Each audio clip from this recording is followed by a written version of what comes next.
غضب كبير جدا من الكابتن محمود الخطيب ومن كولر المدير الفني للنادي الاهلي من قفشه بعد حواره مع ابراهيم فايق اللي كلنا شفناه.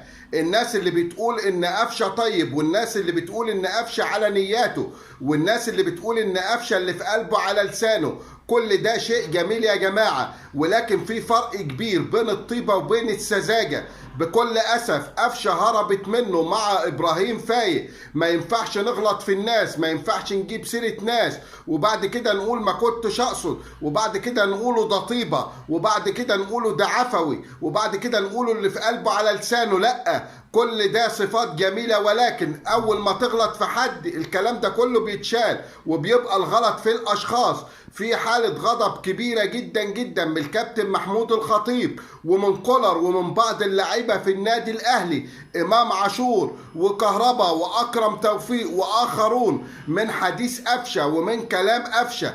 قفشه غلط اخطاء كارثيه. ده كمان ابراهيم فايق في نص الحلقه او كده لما لقاه دايس على الرابع طلع فاصل، وفي الفاصل قال له انت بتقول ايه؟ انت كده زعلت منك كولر، وكده زعلت منك كهربا، وكده زعلت منك امام عاشور، وكده زعلت منك اكرم توفيق، وكده زعلت منك الدنيا بحالها. ونصحوا شويه نصايح، وبعد كده لاحظنا ان حتى في اخر البرنامج قال بقى ان قفشه ان اكرم صاحبي، وان كهربا صاحبي، وان امام صاحبي، زي ما كلنا شفنا الحلقه. ولكن اللعيبه زعلانه واللعيبه حزينه. خلي بالكم يا جماعه، ما ينفعش خالص ان انا اقول مثلا ان انا كنت استحق افضل لاعب في نهائي الكاس، خصوصا ان اللي خد افضل لاعب من الفرقه بتاعتي. انتوا عارفين لو اللاعب ده ما لعبش خالص، لو لاعب احتياطي ما نزلش الملعب مثلا وخد افضل لاعب في المباراه وهو من الفرقه بتاعتي، وانا اللي عملت كل حاجه في المباراه، ما ينفعش اطلع اقول انا اللي كنت استحقها. ما ينفعش.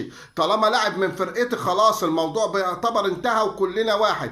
ديت اول حاجه. كمان اما طلع وقال ان اللي بيتكلم واللي بيعمل ترندات واللي بيقول مش عارف ايه هو اللي بتشهر، وكان يقصد كهربا، ودي واضحه جدا. كهربا زعلان، وكهربا متغاظ، وكهربا حزين جدا من الكلام اللي اتقال عليه. كمان لما طلع وقال ان اللاعب اللي بيخبط ويهبد ويرزع هو اللي بياخد احسن لاعب في المباراه، وهو يقصد اكرم توفيق، ودي كانت واضحه جدا. ودي كمان زعلت اكرم وزعلت الناس.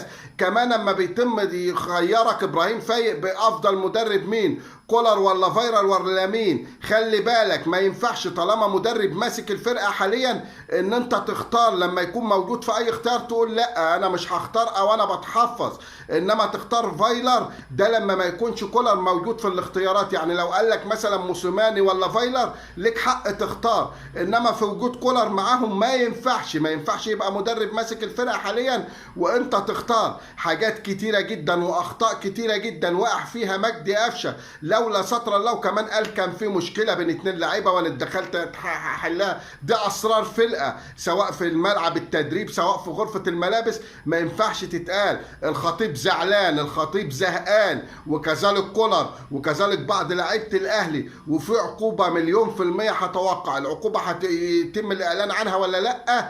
ده اللي لسه ما ظهرش بشكل رسمي. ابراهيم فايق امبارح قال ان هو اتصل بقفشه وقال له انا كنت مصاب وكنت في الجيم ومش عارف ايه وما نزلتش التدريب وما بلغتش بعقوبات ولا اي حاجه. انما اللي عاوز اقوله لكم ان في حاله انزعاج داخل النادي الاهلي من حوار مجدي قفشه مع ابراهيم فايق، رغم توجيه الشكر لابراهيم فايق. وفعلا له ما هو، والله كان قفشه هيبطل لعب كره تاني نهائي بسبب تصريحاته، وكان هيقول كلام تاني اخطر واصعب، وكان هيسيب النادي الاهلي 100%. رجاء الاشتراك في قناتي وتفعيل الجرس. شكرا.